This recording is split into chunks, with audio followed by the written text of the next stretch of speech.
Hey, what's up? Welcome back. Today we're going to talk about the company that we picked to go up Kilimanjaro, Gladys Adventure, why we picked them, and then how to go about to pick the company that you want to use. So, when we first started looking, the first thing that we did was watch YouTube. That's what we did. We watched a bunch of YouTube, a whole bunch of YouTube. We realized in those videos not everybody said the company names of the people that they were using, so it's hard to tell unless it was on like a flag or a tent. Yep, and we also, when you type in Kilimanjaro on the YouTube, there are certain companies that come up all the time because they spend a bunch of money and a bunch of time on YouTube. And some of those some of those companies have really good videos. They have tons of videos about what coats to wear, why to wear them, what kind of boots to wear, like all that stuff. And it's great information. But because those companies spend so much money on advertisement, a lot of what they give you when you actually use them is not the best bang for the buck. So what she did was she made a spreadsheet. And we kind of went off that. We put at the top everything that we wanted. And we had, we went from a list this big kind of down to this big after watching a bunch of videos and seeing what this company provides, this company provides, this company provides, blah, blah, blah. And then we came down to how many categories here? About 1, 2, 3, 4, 5, 6, 7, 8, 9, 10. So 10 categories. 10 categories, not too bad. Let's see what we got. We got the first one is total cost, deposit required, the dates that we wanted, pretty important, toilets, food, hotels, transportation, safari. We want to go on a safari afterwards. What kind of tents they used, and she's got emergency oxygen there. I don't know why. She was very, very worried about emergency oxygen. When we first started researching it, we didn't know what we were going to need or not need. So we also went on social media, mainly like Facebook, because that's where a lot of I want to call them forums just because I'm old, but they're not forums, they're just Facebook pages. But we went on Kilimanjaro pages, and that's where everybody asked tons of questions, and you get a lot of answers from the people that have already climbed Kilimanjaro. So we went there and did that as well. Total cost. So we... Well, go ahead. Can I say one more thing? Yeah, go ahead. After we got done watching YouTube, we also looked at all the reviews. So the TripAdvisor and the Google reviews for our top 4, guide companies that we came to, one of which was Gladys Adventure, especially focusing on the negative reviews, just seeing what those were, what they said. And it turned out that at the time we looked, Gladys Adventure had, 147 5-star reviews, and then like 10 that were 2 or 1. So I focused on the 2s and the 1s to see what those people were complaining about, and a lot of it seemed more like people who hadn't really had the exposure to camping. Never been outside before. Right. They were complaining a lot of things that, us as having camped at least 3 nights before understood would probably happen or worse. So when I looked at those, I was able to just discount those just from my own experience. So we made on here, when I was at work, I did a lot of YouTubing, don't tell nobody, but about all this stuff. And we put in, all the top people too. We put in all the stuff, the normal people that you see on the YouTube, all those companies, we put those in here. And then we put, Gladys Adventure and a couple other companies that we saw, because they're the popular ones, and you're going to look at the popular ones, right? Everybody knows what a Ford, a Chevy, and a Dodge is because those are the popular trucks out there, right? So we put those on here, and we want to compare and contrast all the things. Right. So the first thing was total cost, right? How much is it going to cost? And usually it's a per person thing. But if you ask them, they'll give it to you the whole price, right? Where did Gladys rank in that? Gladys rank is mid-range. Mid-range. So yeah. we kind of figured out that there was a low range, mid-range, and then a high range for some of these guide companies. And we were looking at the things, comparing the things that we were interested in, those top categories that he was just talking about, on the mid-range and the high range. The high range didn't seem like you got that much more considering those categories than if you just paid mid-range. Yeah. And then the low range was like, they didn't have, they weren't following the Porter guidelines. They weren't in the low range went like this as to what if you even got tents. You didn't know what you were going to get. Like, there's a rock. It was risky. It was very risky. Yeah. So we ourselves were going to go with a mid-range company. So when we got to our top 4, like Gladys Adventure, as far as cost goes, we were looking at them in a mid-range category. Next one was deposit required. Gladys had a 10% deposit required. Mm-hmm. That's kind of a general thing. Mm-hmm. Everybody's going to have some sort of a deposit.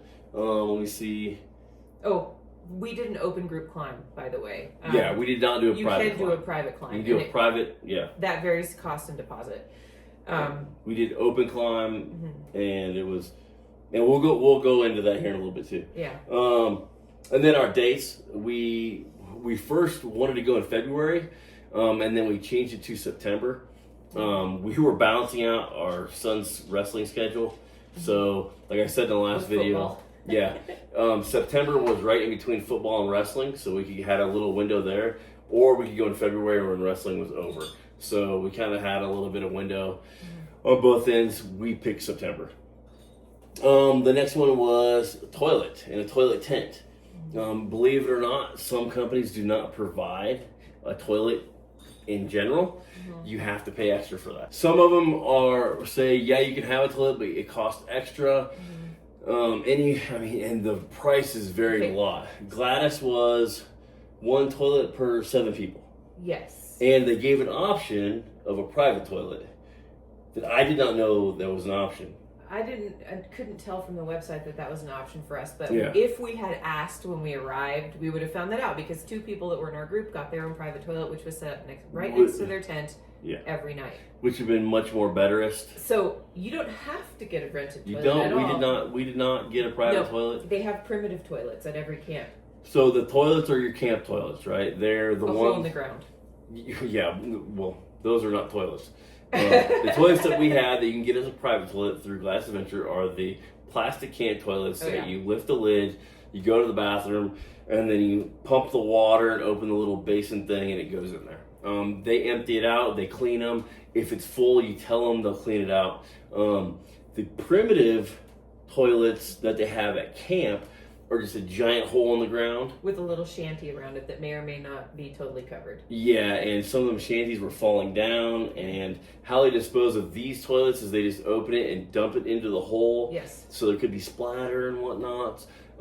Basically, it's just really gross, and if you walk by one, you'll never want to walk by one again. It's pretty disgusting. Yeah, it would have been like high class luxury though to have our own toilet tent. It would have been nice. So I would recommend, if it's not offered in the website and you don't see it there, to ask. Yeah, because it would have been nice. It would have been worth that extra, a couple dollars a day to get your own toilet for sure. Granted, with our 1 per 7, I didn't come up to it any time where I couldn't get in.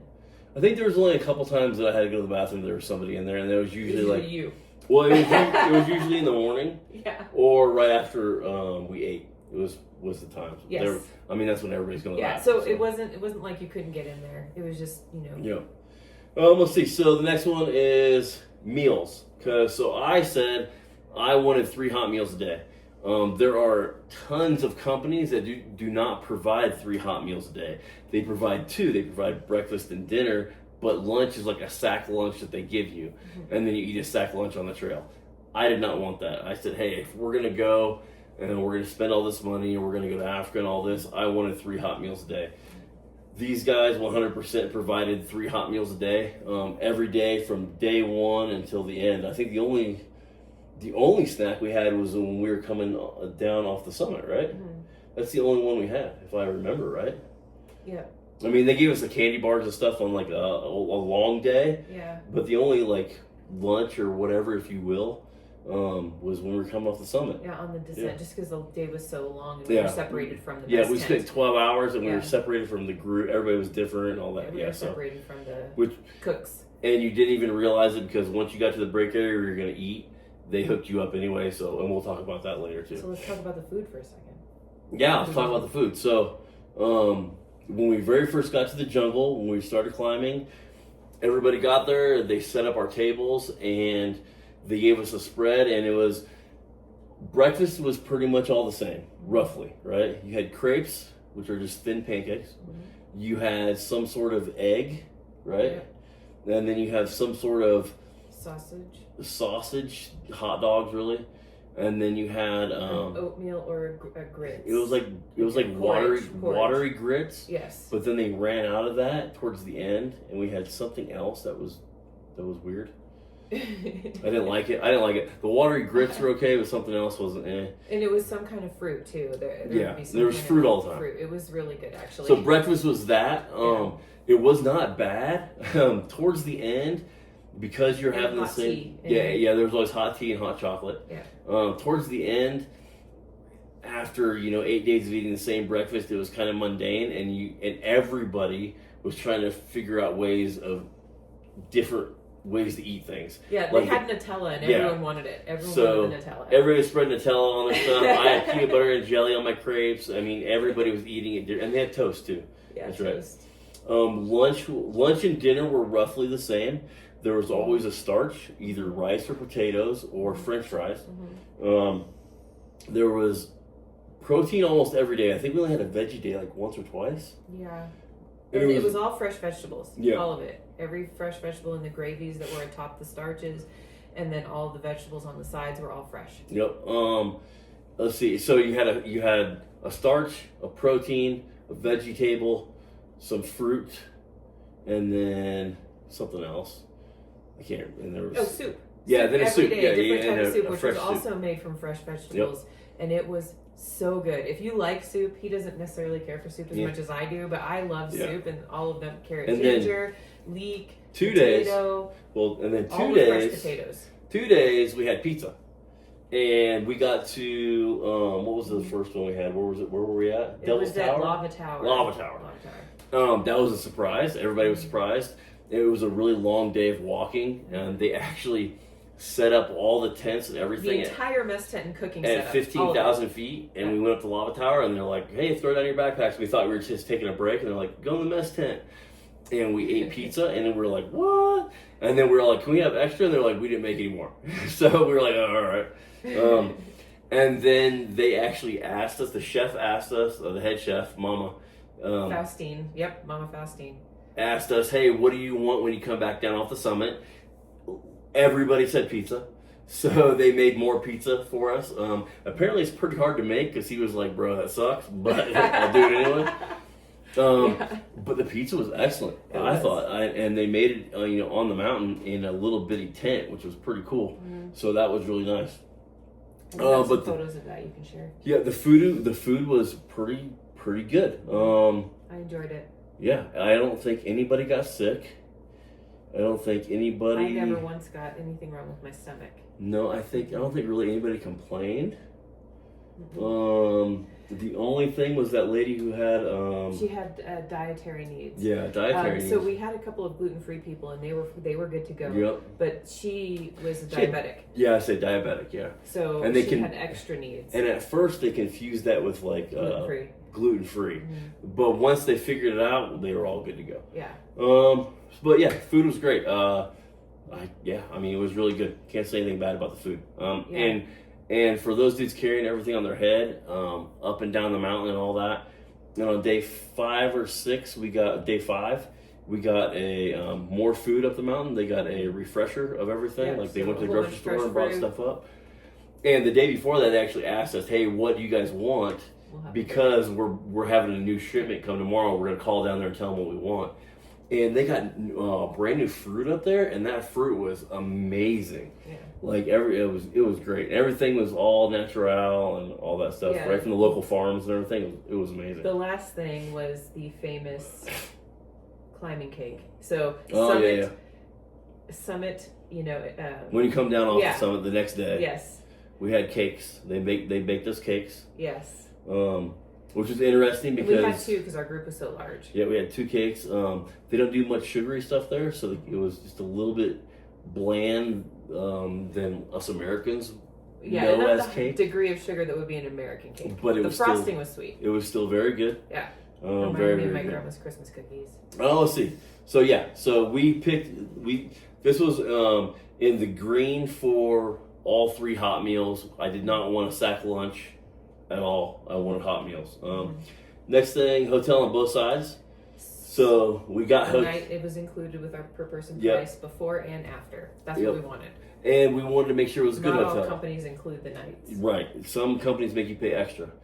This was included, and we wanted to make sure the hotel was good, so we Googled the hotel, checked it out, and everything. Gladys has contracts with 2 hotels, and both of which we were able to research before we left. And the one that we stayed at was phenomenal. Yeah, I mean, it really. Molinaro. Yeah, it was really cool. It had a swimming pool, had a big outside bar area, had the breakfast was amazing. Our food was AC good. was good. Everything was great. Service was perfect. And if something wasn't good, like when we came back, they put us in a room, the AC didn't work. We went back and talked to them, and they moved us into a new room. Yeah. So everything was cool. Everything was really good about that. What else? And they handled all the booking. Gladys Adventure booked those before and after nights for us. We actually asked for an extra night on the front side because we wanted to leave a day earlier in case something happened with our air travel. So we had a whole day in between the day we landed and the day that we started hiking. And they booked that for us as well. All we did was have to tell Tasneem, and she did it. There was people the day that we were supposed to start walking that were coming in that morning. So they came in that morning and then started up the mountain. Not a great idea. Highly recommend throwing an extra day in there. Just in case. Yeah. Let's see. Transportation to and from airport. We wanted that included. This is also included.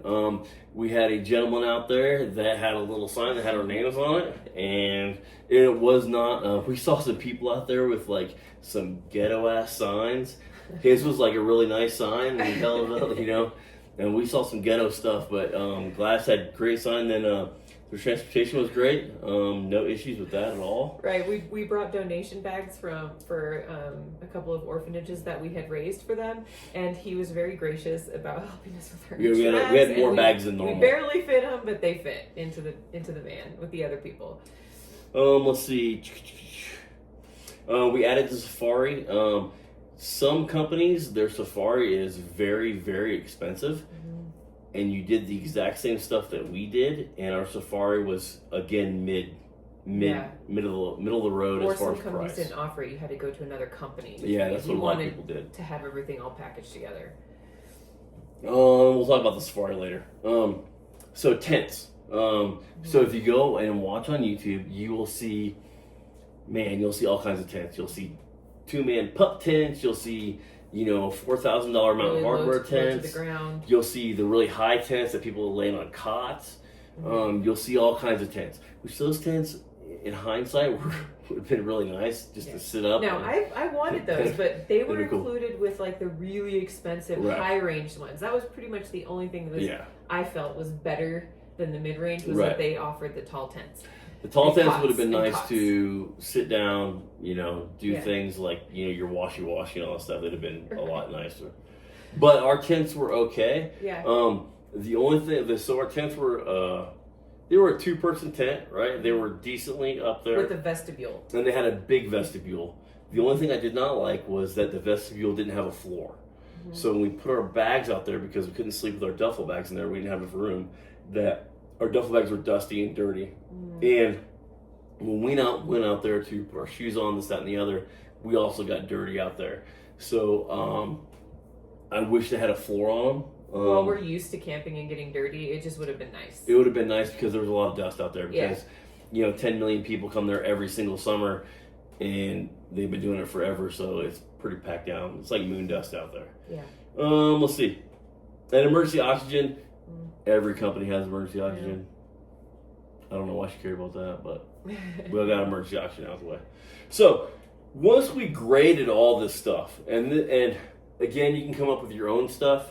This is just the stuff that we wanted and we put in here. Green if it was like Yeah, once we graded it and said, okay, you know, these four companies can do what we want and them to local. do. I forgot that. We wanted the local. Well, that was like the last thing that we looked at was like, well, these companies can do what we want. Now let's, you know, divide it down even more. And this is a local company, which is really cool because now you're giving back to the local economy, right?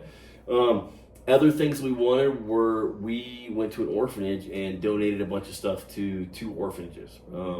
We wanted to be able to go there, and these guys graciously, for 2 days, gave us transportation to go do that. Yeah, so essentially they managed us from the day we stepped foot in Tanzania until the day we stepped back into the airport. Yeah. Airport to airport, really. I mean, 100%, which was what we wanted. So which was great. Let's see. So they drove us to and from those places. Yeah, drove us to and from all that stuff. How this company worked was everybody got there. We had a group of 35 people, which was at the time the largest group that they had ever had. Their largest group before us was I think 18, something like that. That's what he said. And they were concerned about it a little bit because they had been talking about splitting us up into 2 or 3 groups. We had how many head guides did we have? Can't remember. We had 2. I think we had 2 head guides, right? We had 2 head guides. This being one of them. We didn't know he wrote a book until we got back. How cool is that? But we had 2 head guides, and then we had a whole bunch of other guides, and then a buttload of porters. We had 146 total support staff. Yeah, that included everyone for our 35 head guides, cooks, assistant cooks, guides, assistant guides. Small army. Yes. Bathroom staff, which we tipped extra. So how it worked was the day before we left, they met up with us and they said, "Hey, we had a briefing. They got everybody. They rounded everybody up." We went to Last Adventures headquarters, and they said, "Hey, here's your briefing. This is what's going on." And they kind of went boop, boop, boop, boop, boop, point by point, everything that we're going to do. And they said, "Tomorrow morning at 9 o'clock, have all your gear ready. We're going to come inspect your gear." So the next morning, we laid all of our stuff out. We had 2 guys come in. They inspected all of our gear, made sure everything was good to go, made sure we had enough of stuff, blah, blah, blah, and see if we need to rent anything, which we did not. I said, "Okay, you guys are good to go." Then that night, everybody that was there, we went to dinner together at their restaurant. They own a restaurant, and we went to their restaurant. We had a nice dinner. Everybody kind of got to meet everybody. And then the next morning, we kind of had to wait because there were some people flying in, and we didn't know when they were going to, be ready to go. Their flights got messed up. Yeah, so once they flew in and everybody finally got ready, we all went back to headquarters. We saw all the people. They did a little song and dance, which I'll throw in there.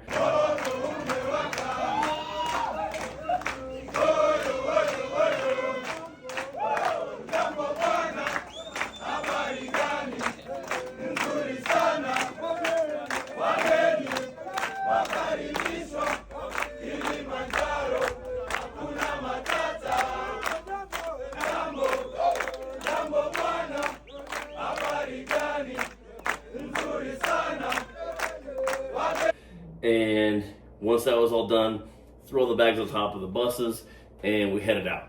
And it was like a 3-hour drive. And then we got to the jungle. And at the jungle, we went and signed in, and then they gave us food, and then we started walking.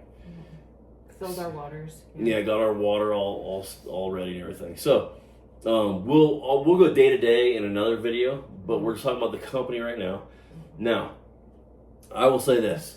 Being in the military for a long time, doing a lot of things with a lot of people and trying to coordinate a lot of people, I know it's like herding cats. And I would say that these guys did a top-notch job of organizing everything, having everything ready to go, and all that stuff. It was extremely impressive. It really was. I think the second day we went into the jungle, they showed us where our tents were. And then they said, "Hey, here's your mess tent." They had 2 mess tents, so you just picked a tent for that night. What was cool about a big group of 35 was that you got to sit by somebody new all the time. You got to hear new stories, and people were from all over the world. So you got to meet new people, all that stuff. That was really cool. Walking on the trail. Now, like I said before, you were walking, 6 to 10 miles a day, and it's like this, right? And you're stopping every so often to give people breaks. You're going to the bathroom. But almost every day on the trail, all of a sudden you'd see a Glass Adventure flag, and then you'd see a whole spread laid out, a huge table. About halfway. Like a huge table with chairs all around it. And they'd be like, hey, throw your backpack down, and then it was tea and crumpets time. Yeah. And you would sit down for 20 minutes, and everybody would take a break. You'd eat your tea and crumpets. There was juice and a bunch of hot waters and thermoses to make tea. And they had cookies, they had Snickers, hot chocolate. They had all kinds of stuff. Yeah. And they just, hey, eat. It was like a snack break. Yeah, and they helped you, and if you needed anything, they were all over. I mean, like all over it. Including Summit Day. Hold on. Okay. And then let's see. So I think it was the second day we came out of the jungle, and this was the first day the guys came up and took our bags. So you get about, I don't know, a quarter mile or less away from your camp, and then do the run up, and they're like, hey, let me take your bag. And you're like, nah, bro, I got my bag. And they're like, no, we got it. Well, it was their job. They took your bag, and then they led you to your tent. And you went to your tent, and they showed you where your tent was. They had all your bags at your tent, already in your tent. Your big bag. And your tent had a number on it. And then when you got there, they sat you down, they dusted your boots off. Because it was dusty. And dusted your pants off. And that was their job. Like, they were a porter, but then they were like assistant to you, like your little butler. If you needed anything, they were all over it. If you needed water or whatever, they were all over it. And then you go to the mess tent, and they would feed you, and they would always ask if you wanted extra, and they would always encourage you to eat. Every night and every morning they did a health check, so they went to every single person, and they asked you all kinds of personal questions like, how was your poop? How much have you peed? This, that, and the other. They take your heart rate, your blood pressure, all that great stuff. Your oxygen. So yeah, it was top notch. It really was. I think we only had to wait for food or the mess tent, or we only had to wait for our tents to get set up one day, and that was after Lava Tower. So we walked up to 15,000 feet, and then we came back down to like 13,000, and these dudes ran ahead of us, put up all the tents to eat for lunch, and then the same way they would set it up at camp. Yeah, broke it all down, and then tried getting in front of us again in order to put them up before we got there at the next camp. Yeah. And when we got there, they were setting it up. Nobody was mad. Like, everybody was like, we get it, bro. You guys just put 40 pounds on your head and you walk real fast. Totally understand. We're at 15,000 feet. Like, we get it. Nobody was mad about it at all. We stood around for maybe 5 or 10 minutes, just shooting the breeze, and nobody cared.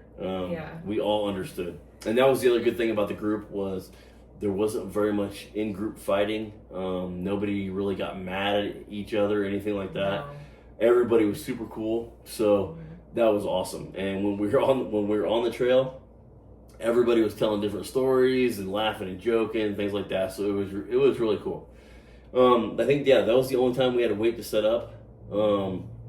Let's see, we got to camp. Oh, and then so that brings us all the way up to summit night, right? So summit night, you get to your tent, or you get to your camp, right? You eat, and then you go to sleep for a couple hours. And then you eat again, and then you go to sleep for a couple hours, and then they wake you up at around 11 o'clock, I think is when we woke up. Yeah. And before that, they come in and inspect all your stuff to make sure you got all your summit night stuff. And then we started marching up the hill. And there was at least 2 people per climber, because the entire camp stays at the hike at Barafu. Yeah. Camp Barafu. They stay there while they wait for you to go up and come back, because you stop there on your way back down. You don't stay there for the night, but you stop there. So on the summit night, we had 2 to 3 people per climber. It was amazing. I'll tell you this. Like, just making sure you were good. So I've done an insane amount of walking at night. These dudes at 2 o'clock in the morning were jamming music and singing and dancing, and they were encouraging everybody. You couldn't even reach for a glove or anything without them getting it for you. We would take a break, and you'd go to get your water, and all of a sudden there was 2 hands, and like your water was open and it was in your face, and you're like, what the hell? They wanted everyone to succeed, and they were willing to do whatever it took. You take a drink of water, you're like, hey, can you put this back for me? And all of a sudden, hands come out of nowhere, and it's back in your bag. You're like, what the hell has happened? When sunrise came, they went around turning everybody's headlamp off and then pulling it off your head. Yeah. Like they didn't want anybody to waste a battery. Yeah. It was pretty amazing. So for me personally, at about 17,000 feet or so. And we were going to 19. Yeah, we were going to 19.4, about 17,000 feet. My back went out. Old, military injury thing. My back went out and I was having a rough go at it. One of the head guys came up and said, hey, what's wrong? Because they watch you walk every day. They see how good you are. They see who's in the front of the pack. They're gauging who they believe is going to make it the whole time. And he came up and he's like, what's going on? What's wrong? And I'm like, dude, my back is killing me. He's like, why? And I'm like, it's an old military injury, blah, blah, blah. And he's like, how come you didn't tell me? I'm like, well, we just started. I don't know what you're going to say. So he gives me some pills. He's like, take these. And then he has a dude, he's like, grab his bag. And so then a dude just took my bag off, right? And we got up to Stella Point, which is right around 18,000 feet. One of the Australian dudes that were with us came up, noticed I was hurting. He's like, what's wrong? Gave me some real pain pills. You know what I'm saying? My back felt phenomenal after that. I was able to walk just fine. And then at about 19,000 feet, right before, in between Stella and Aruhu Point, she started sucking on life because she couldn't get any oxygen. I couldn't get enough air. These dudes all of a sudden come out of nowhere, right? They're like, doopy doopy doo. They're like, what's wrong? And she's like, I can't breathe. I'm tired, whatever. They're like, oh, you just need some of this. They break out a cold Coca-Cola out of nowhere, right? And they're like, here, take some of this. And she takes a drink and hand it. I'm like, no. And I grab it, steal it from her, and I start slamming the Coca-Cola.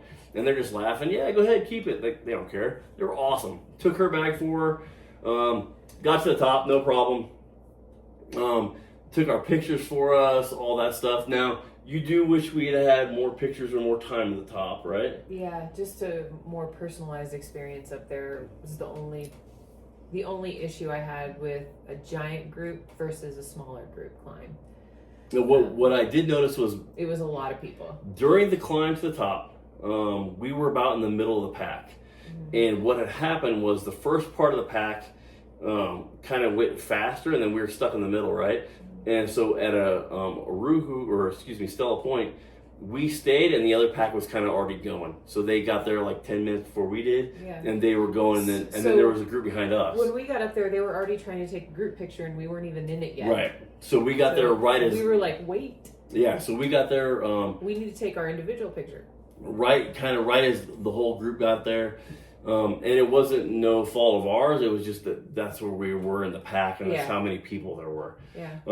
But we got in the group picture. We got all that, except you weren't in the group picture. No, you had to go to the bathroom, didn't you? You didn't make it. I was in the group picture. I was out of them for one of the lower signs, for one of the lower camps. Okay. Yeah, I had to use the restroom, and they took it without me there. So she wished we had more time up top just to spend up at the top. I'll tell you, up at the top, you can't see anything. There's clouds. You're like looking around, can't see shit. But there's a sign there. I feel like I wasn't getting enough air to think about as many selfies as I would have taken if I would have had plenty of oxygen. Like I wasn't thinking. I couldn't think. It's a lot harder than you think it will be. Just because at 19,400 feet you can't really breathe. I mean, I was breathing just fine, and I was still struggling to breathe. You know what I'm saying? Like I wasn't deprived of oxygen, but I wasn't breathing like I was at sea level, you know? So, but then when we came down, the guys that had our bags were like, hey, follow us. And we kind of went down, and then Chase jumped in our group, because he was kind of alone a little bit. He's like, hey, can I jump in? We're like, yeah, come on. And we went down fast, man. Those dudes were hauling ass. We flew, and we had more time resting at camp. So... when you go up on a trail and you're doing, this like all the way up, right? Well, when you come down like this, and it's all scree, it's all loose gravel, and you literally ski down that shit, like the whole time. And this dude was going so fast. Like I look back at Chase, which is another dude from our group, and he like looks at me like, whoa. I'm like, hey, can we take a break? And the guy's like, yes, but very quick. And we're like, can we catch our breath, dude? Like, come on, man. We're like running. And he's like, but right down there, we're going to take a real break. And we're like, what do you mean? And he's like, remember the way you put the little snack they gave us? He's like, we're going to take a break right down there and eat our snacks. We're like, oh, okay. So we got down there, man, we hauled ass down there. And we get to this little, like, cave-looking thing. It was like kind of like a little cave. Mm-hmm. And all of a sudden, there's dudes from our camp, like the porters coming up here with, like, fresh orange juice and stuff. Yeah, mango and they're juice. like, here. And they had glasses, and they're pulling. We're like, what the hell? I mean, it was phenomenal. We got down. One of the guides greeted us when we got down. Congratulations, how you doing? Hey, go take a nap. We'll come wake you up when dinner's ready. Mm-hmm. We took a nap. We woke up, we ate lunch, and then we headed down for like 2.5, 3 miles down to the next camp. And they decided based on how well our people were doing in our group, whether we would go to that camp that was closest or one farther down. The original plan was to go to the one farther down, but because we had people that were struggling, mm-hmm. They made it their discretion to stop at the sooner one and just go longer the next day. Which is a good thing. Which is our head guide, flexibility that we had with our group. Our head guide, Eric, right? What do they call him? I can't remember what they call him. Like a grandmaster or something like that. He calls himself that, or no? Someone was calling him that. Somebody called him like the... Dio. Yeah. So he's summited Kilimanjaro like almost 1,000 times, right? And he's been a guide ever since he was like 17. This is his book. We did not know he had a book at all until after the fact, after we got home. And I was like, my man's got a book. He's one of the head dudes for Gladys. Yeah, he's one of the head guys. Board, solid. Head guy. Mm-hmm. So I bought his book. It's called Climbing Kilimanjaro with Africa's Top Guide. His name's Eric, and I'm not even going to try to butcher his last name. Erick, excuse me. But it's a great book. It's easy to read, and it's pretty funny because he talks about the first time he came to America and going to an REI and seeing all the cool stuff. And this was like back in the day, and seeing all the cool stuff at REI and comparing that to what they have, in Africa and what they're using. So it's really cool. It's got maps of like, here's the Lemosho route and all that good stuff.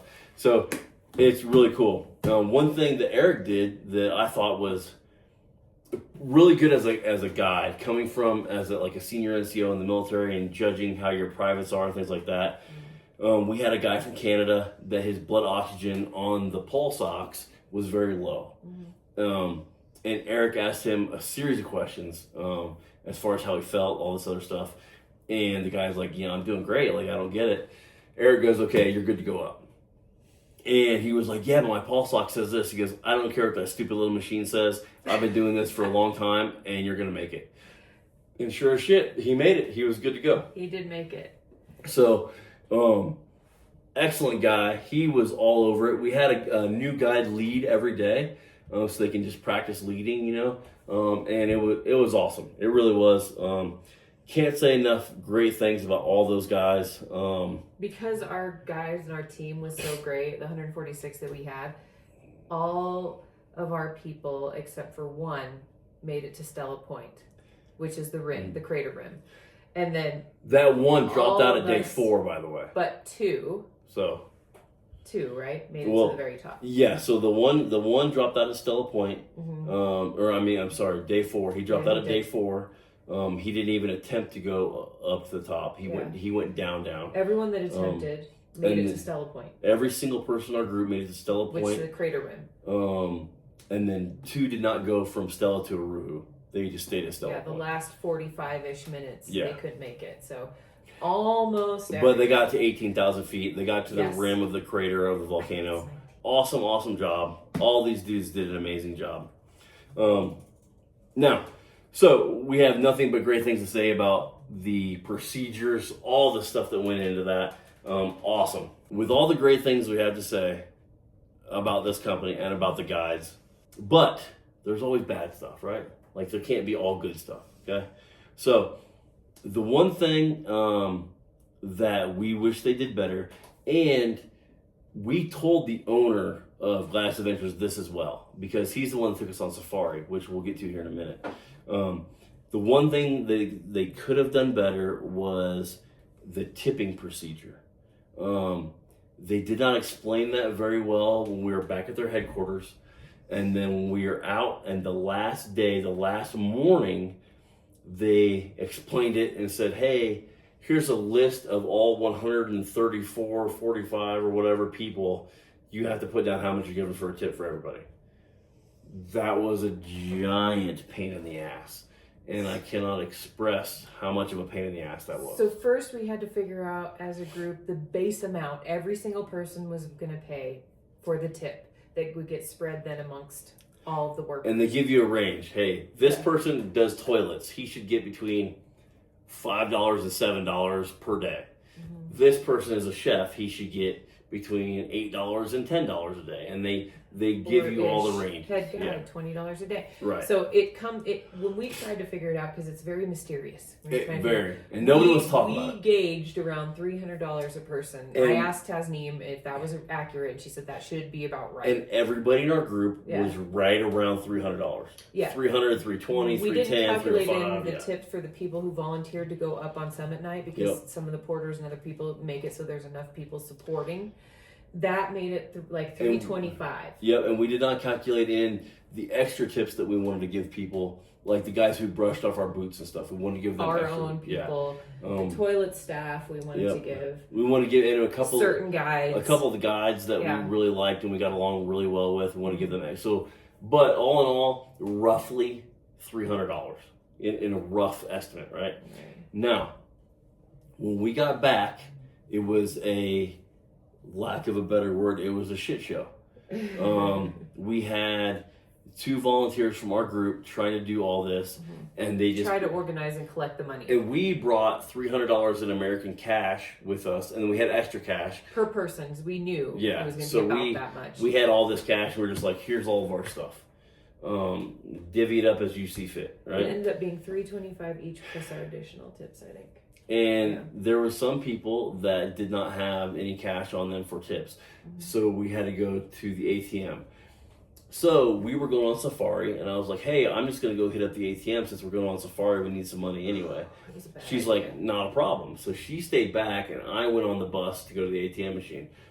By back, he means like Gladys headquarters, where everyone was kind of once we got all the way back, trying to get the tips done, and we were supposed to have a ceremony. Yeah, we were supposed to. So we go to the ATM machines, and for example, our Australian friends, there was 4 people in their group, and they had to take out like 3 million monies they have over there. I forget what they're called. And by like 2 people, the ATM machine was out of money.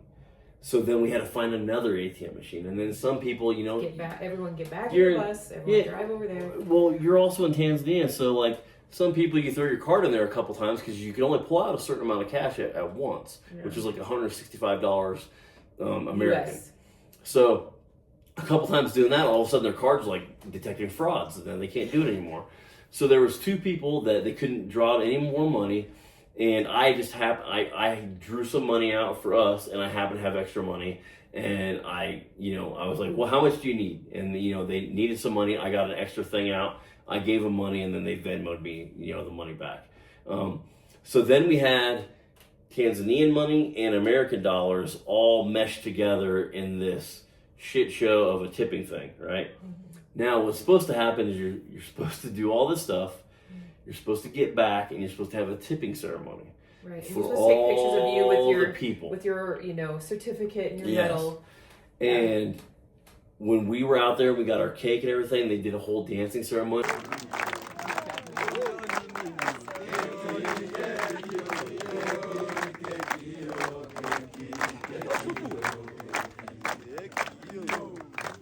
Guys, this cake will go in a big tent there. We're going to share it in a big tent. Okay? When it goes off the dust. Okay? And singing, and it was really cool because they had made us all bracelets, and our bracelets were customized. Like it had our names and then our country and our country colors. It was the last camp before we came out of the national park. It was super cool, right? And we wanted to go back. We wanted to be there and where they could hand everybody their money and see everybody be happy about it, right? We wanted to do that. Yeah. We ended up not being able to do it. we got back there with a tip from the ATM machines. It was I like thought you were never coming back. it was like 9 o'clock at night, and everybody was pretty angry. All 130 or 40 people were still there. They were waiting for their money. I felt bad for them because they were outside waiting. And we stayed there for a little while. Nobody really knew what was going on. They were saying we were missing money, then we weren't, then we were, then we weren't. We weren't. We just didn't have everyone back, and Right. they thought we had everybody that we didn't have. So basically, you know, some of the guys were like, "Hey, listen, whoever wants to leave, leave." Like, so we took our if medal. You've given and your money, go. Yeah, took our medal certificate and we rolled out, which kind of sucked because we wanted to do the whole thing, but. Right, and say goodbye to all the people. I mean, everyone just kind of matriculated out. And we didn't get to say goodbye to necessarily everyone we would have liked to. And here's the thing. They knew this. Yeah. And it might have been the fact that we were a very big group. And we were the first very big group that they had. And they did not know how to do it properly. Right? Because with a small group, if you got 10 people as porters, like, it's really easy to do. It takes 10 minutes, you know? Yeah. If you got three people and 10 porters and we're talking like $20,000 US dollars of tips. Yeah, I mean, it was a lot. Amongst the 35 $300, it was a lot. $300 per 35 people. Plus everybody that tipped extra. A lot of people tipped extra. God, it was on the chart, and you had to account for all the money. So, we got it all handled. We went back to the hotel. We dealt with all the hotel stuff. What was cool was everybody weirdly, as soon as they took showers, because that was disgusting. We all took showers. We ran them dry of hot water. But then everybody met outside on these big round tables, and we started stealing chairs from everywhere. Like outdoor veranda eating tables. And we were ordering pizza and stuff. It was like midnight. Beer, wine, and pizza, and everybody was eating and drinking. All of our group had just spent 8 days together. We were still downloading our individual stories and things. We were still cool with each other and hanging out. That's awesome. That was the great part. And then the next day we kind of had a freebie day, where we went back to the daycare center. The daycare center and did some stuff with them. Met their carpenter because they were going to remodel the floor. We could tell that story on the whole thing story. Okay. And then we were like, oh hey, look, there's a Glass Adventure Jeep. Oh, we'll be on there tomorrow. And the guy goes, oh, I'll probably be taking you. And we're like, oh, okay, cool. See you tomorrow. The next day, he's like, hey, what's up, man? My name's Hillary. How you guys doing? Let's go get some coffee. And what kind of wine do you want for your picnic? And well, unbeknownst to us, he's the owner of the place. His mom, Gladys, right, had passed away a few years back, and then he took ownership. He had been a safari guide for many years. His mother made him do it. Went to college, all that stuff, and became an owner of the company. And for our 3-hour tour all the way to the safari, we downloaded everything we could to him. We told him everything. Well, let me just say, he was telling us about his mom, and this truly is a local company. Oh, yeah, she super started awesome. off doing hospitality in hotels, and then she made her own rental store or trinket store, and then she started, when people coming in for the rental, she's like, well, maybe I can find some guides, and then she started doing the guiding, and then they took on everything else, and now his aspirations are even farther than that. They have connections with their hotels, but they're going to have their own hotel someday. And right now they are the second or third biggest local company in the area. A lot of the bigger companies that you see are either Russian owned, Chinese owned, or American owned. This is completely local. All the dudes are local.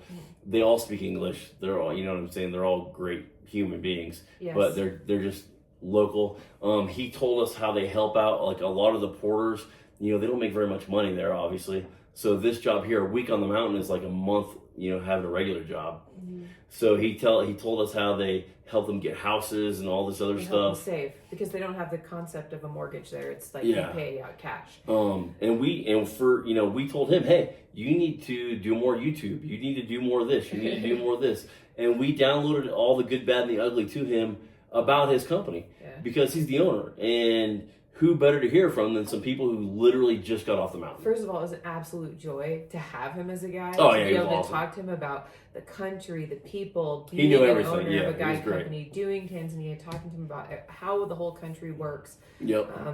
It was so great. It was, to have him and have him for dinner and on safari night. He was a great guide too, because we went the first day. We spent half a day at one location, and then we drove to our hotel, which was, I can't remember, the Lion's Paw Hotel, which was gorgeous.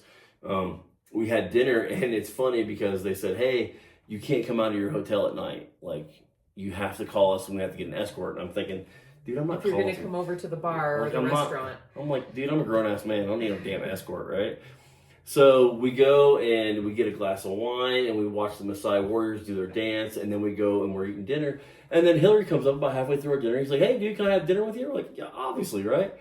And he goes, "Dude, check this out." He pulls out his phone, and he's like, "This was right outside of my door, and it's a huge elephant." And I'm like, "Okay, I guess I do need to call somebody if I need to go somewhere." So the next morning, we got up super early, and we had breakfast. Hillary met us for breakfast, and then we went out, and he was a great guide. We saw everything but a leopard, right? Yeah. Pretty much everything but a leopard. We saw a cheetah. We saw an actual lion hunt where they got a warthog, and then the warthog was then taken by a herd of hyenas. I don't know if herd's the right word. Herd, something. A pack of hyenas, 30 or 40, came running across the plains and took it from these 3 lionesses, who then came walking our direction and went right in front of our trucks. It was amazing. It was super cool. He had a little picnic basket where he pulled our lunch out for us. Hot food. Yeah, hot food every day. So that was cool. Wine. With wine, yeah. And it was good food too. It was really good. It was really good. Yeah. The trucks we had were they're all made just for safari, so the top's all open and everything like that. It was super cool. In the truck, he had a cooler that had drinks already in there before we even got in there. It was awesome. It really was. It was great. And then he took us all the way to the airport, helped us, get all of our stuff ready at the airport and all that stuff. And it was great. It really was. We gave him a nice tip. We gave everybody a nice tip because they deserve it. It was incredible. It was incredible. And the last thing I will say about it was Tasneem. Yeah. She is the wrangler. She's the coordinator for everything. She is the number one person to talk to for anything. She's the one I called when we were trying to figure out how we were going to get our stuff over to the orphanage without, doing something wrong or getting tangled up in I don't know what. Yeah. And she offered to just take us. She's like, "No, I'll make sure you have a driver to do that." And she helped us know that our places were appropriate and legitimate places to donate to. She answered every question we had within 24 hours. Like, if I asked it at night, the next morning I'd wake up and have an answer from Tasneem. And she was worried about us carrying so much money with us because we carried $2,000 in cash. And when we walked up there to pay the rest, actually it was $4,000 in cash because we paid the rest of our money in cash. Oh yeah. And Tasneem didn't even blink an eye. She's like, "Yeah, what do you got?" Good to go. It was okay to bring USD. It was awesome. She answered every question we had really quick, and then if we had anything extra, there was no problem. She answered everything. Is awesome. Yeah, it was very cool. So we had Tasneem, and she did it for us and 34 other people and all the other groups and that were growing. 147 or 146 support staff for us. Amazing. So we had her, right? And then we had the best guide on Tanzania, on Kilimanjaro, right? And then we had the owner of the company. We just got blessed to have a great group of people surrounding us, making our trip really, really good, making the experience very good, and having us sit here and tell you that you should definitely go, and if you go, you should definitely pick this company. I don't know about these other companies that you're going to see, and I'm not going to name their names. They may be great, they may be awesome. I don't know. All I know is that this company here, every single person, every single porter that you saw on the trail that was carrying a giant sack of potatoes on their head, carrying the camp toilets, that was sitting there going on the trail, and you look at it and be like, "Hey, what's up?" They'd be like, "Hello," and they were just all smiles, always positive, all the time. If you needed anything, they were all over it. You were like, "Hey, where's the water thing?" And then they're just taking it out of your hand and they were getting you water. It was amazing. No bad judgments, no bad experiences with any of the people at all. No. besides the tipping thing, it was phenomenal. It was really good. It really was. I can't say anything bad. So again, this was our experience. This is how we narrowed it down to get to this company. We did not, none of this stuff here we didn't get any breaks or discounts or nothing like that from any people. I actually even bought this hat from them just because I was like, oh, I want a hat. So 100% go out there, support a local company if you're going to go. Don't support a big conglomerate. If you want to know the exact price, just go to glassadventure.com. It's all posted there. And they it revamped their changes a little website, bit, and it looks really, really nice right now. Cost for safari per day, if you want to add that at the end, is also listed on their website. Yep, super awesome. You can link it in the show notes. We'll link it, and I don't know if I know how to do that. I will attempt to link it in the show notes. Like I said, I didn't know Eric wrote a book until after the fact, but he was really cool too as far as knowledge. All those dudes, there were trees. We were asking them all kinds of questions about trees and flowers, and they all had all kinds of knowledge. In order to be a guide, there's a tier structure that you have to go through in order to be a guide, and all those dudes were phenomenal. They were just awesome. They told us about their customs, about how he needed 10 cows to exchange for a bride. Oh, One yeah, of our guys' moms was very disappointed he wasn't married yet. Yeah, it was crazy. It was just good. I mean, it was really awesome. I never even put my headphones in. I made a trail list of music. I thought, I'm going to listen to it. I never once. We were telling stories the whole time and listening to the stories, and it was great. And the other people in our group. Yep, it was really cool. So, hey, that's all we got for now. This video is probably super long, but I think this information is very important because this is the biggest deciding factor on whether you're going to have a good time or not. Yeah. This really right here, the company that you choose really makes or breaks your time on the mountain.